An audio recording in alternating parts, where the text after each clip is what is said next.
یہود کون ہیں؟ وہ ہیں موسیٰ علیہ السلام کو ماننے والے، اور پھر انہی سے آگے عیسائی نکلے، مسیحی۔ جو یہودی ہیں وہ عیسائیوں کی دادیال ہیں، مسیحیوں کے دادیال ہیں، مطلب ہے ان میں سے نکلے ہیں۔ جو عیسائی بنے وہ پہلے سب یہودی ہوتے تھے۔ یہ جو عیسائی ہیں یہ تب بنے جب عیسیٰ علیہ السلام آئے۔ ان کے عقیدے پر بحث نہیں کر رہے کہ ان کا عقیدہ کیا تھا کیا نہیں تھا، وہ بحث نہیں۔ تاریخی اعتبار سے یہ جو مسیحی ہیں یہ تب بنے جب عیسیٰ علیہ السلام وجود تشریف لائے، یاد رکھیں۔ اور عیسیٰ علیہ السلام خود کیا تھے؟ وہ عیسائی نہیں تھے، وہ یہودی تھے، وہ یہود میں سے تھے۔ اب سمجھیں بات؟ یہ اس امت کی شان ہے کہ ہم بھی مسلمان، ہمارے پیغمبر بھی مسلمان، یعنی ہمارے پیغمبر اسلام کے ساتھ مبعوث ہوئے، ہم بھی اسلام پر ایمان لاتے ہیں۔ مگر یہ نعمت اور شرف مسیحیوں کو نصیب نہیں ہوا۔ مسیحی خود تو عیسیٰ علیہ السلام پر ایمان لا کر مسیحی یا عیسائی ہو گئے۔ نصارہ، قرآن نے نصارہ کہا ہے، مسلمان لوگ آج کل عیسائی کہتے ہیں، اور وہ لوگ خود کو آج کل عیسائی کہلانا پسند نہیں کرتے، وہ مسیحی کہلانا پسند کرتے ہیں۔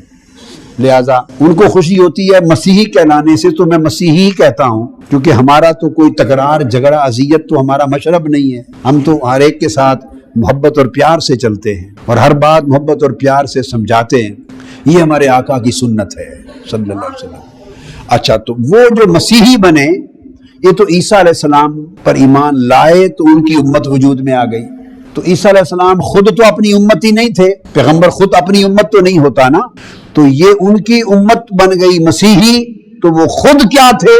جب وہ آئے تو وہ خود یہود میں سے تھے، یعنی موسیٰ علیہ السلام کو ماننے والے کیا تھے؟ موسیٰ علیہ السلام کو ماننے والے تھے، وہ یہود میں سے تھے۔ اور ان کی شریعت بھی عیسیٰ علیہ السلام کی، موسیٰ علیہ السلام کی شریعت تھی۔ عیسیٰ علیہ السلام نے اپنی کوئی شریعت بھی الگ نہیں دی۔ کیا انجیل میں شریعت کے احکام نہیں ہیں؟ یاد رکھ لیں، انجیل میں احکام شریعت نہیں ہے۔ تو انجیل کے اندر احکام شریعت الگ سے نازل ہی نہیں ہوئے۔ تو کون سی شریعت چلی آ رہی تھی؟ شریعت موسوی، شریعت موسوی، سیدنا موسیٰ علیہ السلام کی شریعت۔ اور عیسیٰ علیہ السلام خود سیدنا موسیٰ علیہ السلام ہی کی شریعت کے متبع تھے، اتباع کرنے والے تھے۔ تو چونکہ موسیٰ علیہ السلام کی امت کو یہود کہتے ہیں، تو میں نے اس تاریخی تناظر اور تاریخی نسبت میں وہ نام آپ کو سمجھانے کے لیے کہہ دیا کہ وہ یہود میں سے تھے، یعنی امت موسوی میں سے تھے، معنی یہ ہے۔ اور انہی کی شریعت عیسیٰ علیہ السلام کے پاس تھی۔ تو عیسیٰ علیہ السلام نے موسیٰ علیہ السلام کی شریعت کو منسوخ نہیں کیا، وہی برقرار رہی۔ وہ منسوخی آقا علیہ السلام نے کی، آ کر قرآن نے کی۔ اب جو بات میں بتانا چاہتا ہوں خاص قابل توجہ، یہاں ایک نقطہ اپنے علم کے لیے یہ بھی ذہن میں رکھ لیں۔ یہی وجہ ہے کہ عیسائی یعنی مسیحی مانتے تو عیسیٰ علیہ السلام کو ہیں، اور ان کی کتاب جو عقیدے کی، ایمان کی کتاب ہے آسمانی، وہ تو ہے انجیل، مگر تورات اصلاً ان کی کتاب نہیں ہے، تورات یہود کی کتاب ہے۔ مگر دنیا میں یہ جو بائبل کا لفظ آپ نے سنا، آج کیا کہتے ہیں مسیحی لوگ کہ ان کی مقدس کتاب کیا ہے؟ بولیے، ان کی مقدس کتاب بائبل ہے۔ تو بائبل انجیل کو نہیں کہتے، کیا؟ وہ اتنی موٹی کتاب میں ایک چھوٹی سی کتاب ہے جس کا نام انجیل ہے۔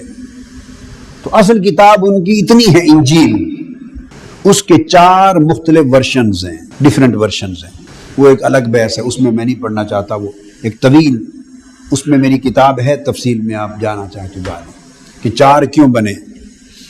یہ عیسیٰ علیہ السلام کے آسمانوں پر اٹھ جانے کے بعد ہر بندہ کلیم کرتا تھا انہوں نے لکھی ہوئی انجیل نہیں دی تھی،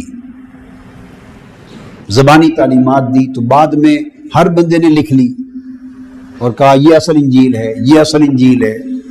ایک اٹھا، اس نے کہا یہ اصل انجیل ہے، اس نے کہا یہ اصل انجیل ہے۔ تو 133 مختلف نسخے تیار ہو گئے۔ کتنے؟ بولیے، 133 نسخے انجیل کے تیار ہو گئے۔ تو چلتی رہی